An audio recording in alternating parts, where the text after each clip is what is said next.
All right, here we go. Take 3.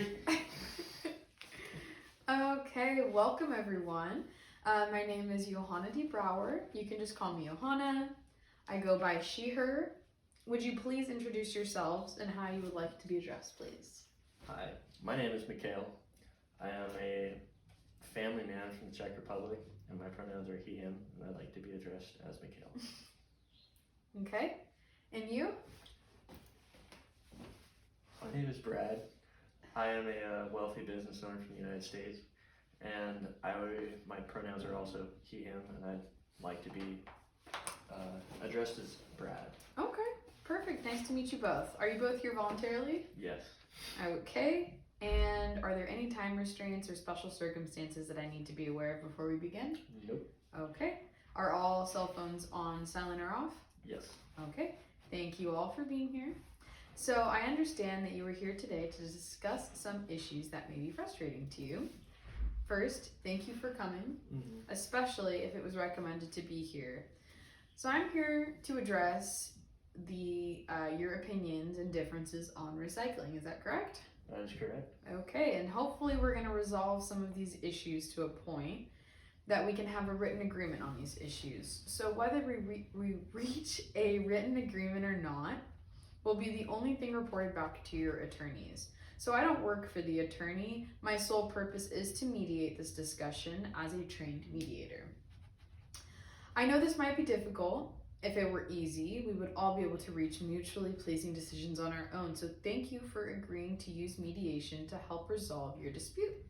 We will try to make this process respectful, treat you with dignity, and will need your help to do so. As I stated in the letter to each of you, mediation is negotiation with the assistance of a neutral, the mediator. So I'm here to help you negotiate. We are here today to represent the process of negotiation and the interests of both of you in negotiating a resolution. I will be a neutral facilitator who will assist you in reaching your own resolution. I will not be making any decisions or telling you what to do. I truly believe you are the best people to make the decisions to resolve your own conflicts. I will not offer legal advice or counsel. Your attorneys are the ones who will advise you of your legal rights, interests, and obligations. Now, I'd like to go over the process of mediation. First, I will ask each of you to briefly tell your story and describe the problem situation as you see it. It will not be necessary to debate your points of view, but there will be time for questions or clarification. So as I stated in the letter, mediation is not a time to prove your case.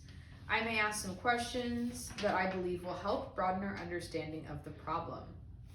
From that discovery, issues of importance will be identified from each of you, and we will be able to create an agenda of mutually agreed upon topics to address. I will then explore those agenda issues by asking each of you to discuss your interests or needs issue by issue. Next, I will work on some options that would help resolve some of those issues. When we have some clear options and possible solutions, I will then negotiate which options are doable, by whom, and when. And if it's mutually agreeable, we will put these options into a written memorandum of understanding. Even then, the agreement is not set in stone, and you may revisit your options if needed. So during this mediation process, there might be times it is helpful to take a break from what we're doing and meet with you separately. This is called a caucus. Sometimes a caucus can help joint sessions more productive. In order for this mediation to be successful, we need to work openly and honestly together. Whatever is discussed during our sessions will be confidential and will not be disclosed to anyone unless either of you expressively request so. Understood. Okay. So also, in order for you to be satisfied with the outcomes of your mediation, there are a few things we can do that would be helpful. It would be helpful if you would take turns when speaking and listen respectively when not speaking. There's a paper and pen available for you to jot down ideas and points to make while someone else is speaking. We want both of you to have your ideas and points heard at the appropriate time. Is this something we can agree to? Yes. I will also have paper and pen to take notes while you're speaking. This is to assist me with important information and concepts so I don't miss anything important. No one will see these notes and they will be destroyed after this mediation. Can we agree on this? Yes, yes. Great. So if you feel the need to walk out or terminate the mediation, please notify me ahead of time. Can we agree on that? Yes, yes. Great. Are there any other things we could agree on up front to help this process be successful? Not that I'm aware of. Okay.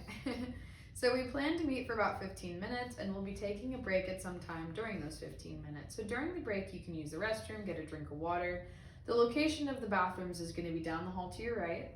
At the end of the session, we will talk about what our next steps will be. Each of you have received an agreement to mediate prior to today. I hope you've read and studied the commitment. Do you have any specific questions regarding this agreement to mediate before we proceed? Negative. Nope. Okay. All right, so thank you guys for being patient while we reviewed these rules and procedures. So from this discussion, do you have a sense of why you were here in our process? From what I understand, we are disagreeing on the effectiveness of recycling. Okay, so are you comfortable to proceed with our mediation? Yes. Okay, awesome. So I'm going to start with you, Mikhail. Can I have you please state your problem, So, please? from my stance, my name is Mikhail. I am a family man from the Czech Republic, Okay. Which is a country in the middle of Europe. I'm aware. We in Europe, we see recycling to be something extremely effective, and we want the rest of the world to be on board. We see it to be very efficient and to be sustainable for the environment. There's huge environmental benefits. It creates jobs. It raises overall environmental consciousness, and it reduces energy used to make other goods. Other goods. Yeah. So basically, when you use recycled materials, when you implement those things, so like you have Nike, for example, they're doing this thing with their new soles in their shoes, where they take recycled soles from old shoes that have been turned in, and they turn that rubber into the rubber they use in their new shoes. And they are starting to even make floor mats and yoga mats and other things like that. And the process of manufacturing those recycled goods is a lot less, takes a lot less energy than creating rubber that's used in like non-recycled mats and non-recycled shoes to make like vulcanized soles and shoes like that. Okay. All right. Brad, can I have you state your situation here today? Just briefly tell us your story and what problem you see in recycling. Right on. Hi, my name is Brad. I'm a business owner here in the United States. I am a very, we find recycling to be a huge inconvenience for a number of reasons. One of the biggest... Inconvenience? Yeah, one of the biggest things we find is that there isn't a lot of infrastructure for it. The amount of trouble you have to go to take things to the very few recycling plants that are around the country, you have to go way out of the way. Things have to be sorted a certain way. Yeah, like you have to put certain glasses in certain spots. You can't just throw all your things into one bag and just drop it off and leave it there. If you don't do it right, they send you back until you get everything put the right way. And then on top of that, trying to implement these things, it takes more energy to create the infrastructure. It leads to pollution sometimes, because sometimes the process for for actually recycling these materials can have potentially extremely dangerous side effects if done wrong. Dangerous side effects. Basically, it's like some of these like metal recycling plants. When you have very, very, very fine metal dust, you can have a metal fire, which is a chemical fire, mind you. So you can't put that out with water. It burns until it burns out, and it burns very hot. It creates lots of chemicals that are released into the air. And at that point, you're doing more damage than good because you're putting more pollutant into the air in a process that you didn't see coming. So Michael, I see that you're not very impressed about this. Doesn't seem like you're very enthused for a number of reasons. Do you care to expand on that? Yeah, well, see, in the Czech Republic, we're very family oriented, so we delegate things, and we have seen. You delegate things. Yeah, so like it's the community's responsibility. So you bring these things into like the grocery store, for example. It's something that's a part of the community, and you're expected to keep the community clean. You bring your stuff to the right receptacles. You make sure that you're doing the sorting on your own, and it's not the other people's jobs to do it because it makes it flow better for the sake of facilitating it correctly. We also see that it creates jobs. It makes, for putting that infrastructure in, you have, besides the people to operate, like the sorters and the drivers for the trucks, you have mechanics and engineers that are there to maintain the equipment and to fix the equipment. You have designers to design the equipment and to design the infrastructure. And then on top of that, like in the United States, you have the Environmental Protection Agency that audit the system, make sure it's being done correctly. And then on top of that, you can create very niche spots in already existing industry. Yeah. Clearly, I can sense that there might be some cultural differences between both of your ways of thinking. Have either of you ever considered the other's environment or maybe the other's situation? Well, to be completely honest with you, I can see where Mikhail's coming from, because for a number of reasons. Here, in the United States, every household has its own trash receptacle.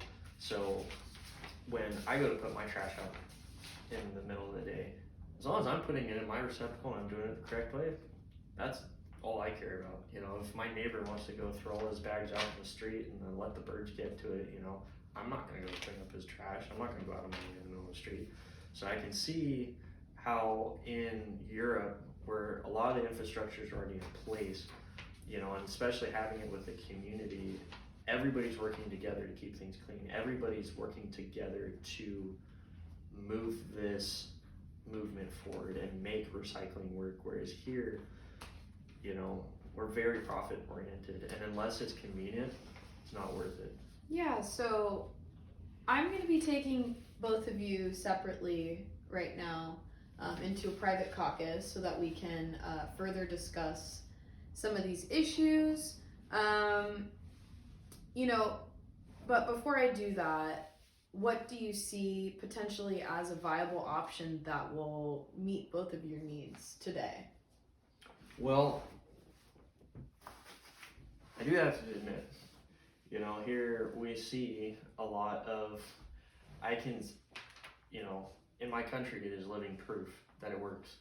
And the reality of it is it feels though you're very passionate about recycling. We are, we see it as not only being stewards to, the planet, but we are also very, very, we see it work, so why not take the chance now to put these things in place to create a better environment and to better take care of our own, Yeah, it looks like you were trying really hard to encourage others about your passion towards recycling. Yeah, I have to admit. And I can see on my side of things, what we're focused on is convenience and profit. If there was more access to locations, and where if we could just drop things off and, they did the sorting, they did all the work, it would be a lot easier for us to make things work. Like if every single town had its own receptacle that was easy to access, easy to receive product, I could see that being something as a viable option. Great. All right. Well, we're going to be taking a break now. And after the break, I'd like to take both of you into a private caucus room and we can discuss our options further. But I honestly think that we will be able to come to some kind of resolution today. I think that we can encourage